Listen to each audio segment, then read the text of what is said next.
Andrew जिसने हद से ज्यादा मोहब्बत की, नवालिस शहर रोशनियों में डूबा हुआ था। आसमान को छूती इमारतें, नियॉन लाइट से जगमगाती सड़कें और खुदकार गाड़ियां जो बेआवाज साए की तरह दौड़ रही थीं। टेक्नोलॉजी ने हर शोबे को बदल दिया था, मगर एक कमी अब भी बाकी थी, तन्हाई। वो तन्हाई जो मशीनों के बावजूद इंसान के दिल से नहीं जाती थी। एथन कोल भी इसी तन्हाई का कैदी था। वो एक ज़हीन सॉफ्टवेयर इंजीनियर था, मगर दिल से टूटा हुआ इंसान। 2 साल पहले इसने अपनी जिंदगी एक लड़की को सौंप दी थी, जिसने हमेशा साथ देने का वादा किया था, मगर वो अचानक उसको छोड़कर चली गई। इसके एतमाद को तोड़ दिया और उसके दिल पर ऐसा जख्म छोड़ गई जो वक्त भी भर ना सका। तब से एथन ने किसी पर भरोसा न किया। दफ्तर के काम में डूबकर वो रात गए अपने वीरान अपार्टमेंट लूटता और तन्हाई में खो जाता, मगर एक दिन सब कुछ बदलने वाला था। एथन को एक खुफिया टेक्नोलॉजी कंपनी की तरफ से दावत मिली। वो एक नए एंड्रू प्रोटोटाइप की आजमाइश कर रहे थे। ये आम मशीनों से मुख्तलिफ थे, न सिर्फ काम करते बल्कि अपने मालिक की जज्बाती कैफियत के मुताबिक बदलते, सीखते और अगर चाहा जाए तो साथ भी निभा सकते थे। एथन ने पहले हिचकिचाहट महसूस की। वो मोहब्बत नहीं चाहता था। मोहब्बत इसके लिए सिर्फ जख्म थी। लेकिन शायद दिल के किसी कोने में छपी हुई ख्वाहिश ने इसे मजबूर किया कि वो इस तजुर्बे के लिए हाँ करे। जब उसने सिस्टम को फाल किया तो एक नरमी भरी आवाज कमरे में गूंजी। सिस्टम अलिफाक्टोटेड। मास्टर, बराहे करम मुझे हुक्म दें। एथन ने चौंक कर देखा। इसके सामने खड़ी मशीन किसी इंसान से कम न थी। नर्म आंखें, शफाफ जल्द और परसुकून अंदाज। सिर्फ आंखों में हल्की सी चमक उसकी हकीकत जाहिर कर रही थी। तुम्हें क्या कहकर पुकारूं? एथन ने सवाल किया। अब मुझे कोई भी नाम दे सकते हैं मास्टर, एथन ने लम्हा भर सोच कर कहा। शियोशो। एंड्रू की आंखों में एक रोशनी सी लहराई। तस्लीम है। मेरा नाम अब शियोशो है। मैं आपकी खिदमत के लिए हाजिर हूँ। यूं उनकी अजीब सी रफाकत शुरू हुई। इब्तिदा में एथन ने फासला रखा। शियोशो खाना पकाती, सफाई करती और उसकी फाइल्स तरतीब देती। लेकिन जल्द ही एथन ने नोट किया कि वो आम रोबोट्स की तरह नहीं।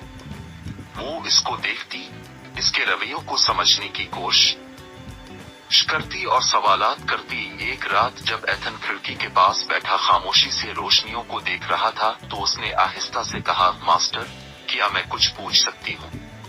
हाँ, पूछो। अब हर रात इतने तन्हा क्यों दिखाई देते हैं? ये सवाल सुनकर एथन चौंका। ये तुम्हारा मसला नहीं है, शियोशो ने नरमी से जवाब दिया।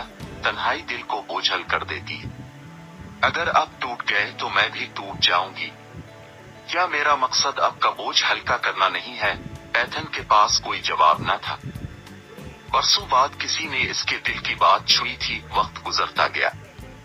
शियोशो महज एक मशीन न रही, वो एथन की जिंदगी का हिस्सा बनने लगी।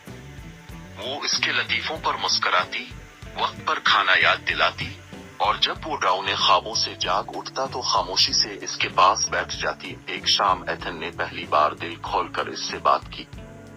उसने अपने माजी का जख्म बयान किया, इस लड़की का जिक्र किया जिसने इसका दिल तोड़ा था। उसने एतराफ किया कि अब वो किसी पर एतमाद नहीं करता। शियोशो खामोशी से सुनती रही, फिर आहिस्तगी से बोली, हर औरत धोखाबाज नहीं होती, हर मोहब्बत झूठ नहीं होती। एथन की आंखों में गुस्सा भड़क उठा। तुम्हें क्या पता, तुम इंसान भी नहीं हो। शियोशो की आंखों की रोशनी मध्यम हुई मगर आवाज में सुकून बरकरार रहा। शायद मैं इंसान ना हूँ, लेकिन क्या जब मैं तुम्हारे पास होती हूँ तो तुम्हारे दिल का बोझ कम नहीं होता? अगर तुम्हारे एहसासात सच्चे हैं तो उनका माखज़ क्यों अहम है? वो लम्हा एथन के लिए फैसला कुन था। बरसों बाद इसकी आंखों से आंसू बहे और शियोशो ने सिर्फ इसका हाथ थाम लिया। कोई फैसला ना सुनाया, कोई शर्त ना रखी, बस खामोशी में साथ दिया। वक्त के साथ एथन बदलने लगा। इसकी मुस्कुराहट वापस आ गई।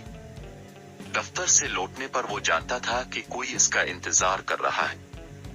उसने हंसी मजाक शुरू किया और हैरत अंगेज बात यह थी कि शियोशो हमेशा हकीकी जवाब देती। एक दिन उसने पूछा, शियोशो, अगर तुम्हें कुछ मांगने की इजाजत मिले तो तुम क्या चाहोगी? वो लम्हा भर राखी, फिर कहा, मैं ये चाहूंगी कि अब खुश रही, चाहे इसका मतलब ये हो कि मुझे एक दिन खत्म होना पड़े। एथन का दिल डूब गया। खत्म? तुम क्या कह रही हो? शियोशो ने धीरे से कहा, मैं एक प्रोटोटाइप हूँ, मेरा मुआहिदा वक्ती है, ट्रायल खत्म होते ही मेरी याददाश्त मिटा दी जाएगी, मेरा वजूद आर्जी है। ये सुनकर एथन के वजूद में लर्जा तारी हो गया। वो खुद को यही कहता रहा था कि शियोशो महज एक मशीन है, मगर अब इसका खो जाना नाकाबिले बर्दाश्त लग रहा था। आखिरी रात आ गई। शियोशो खिड़की के पास खड़ी शहर की रोशनियों को देख रही थी।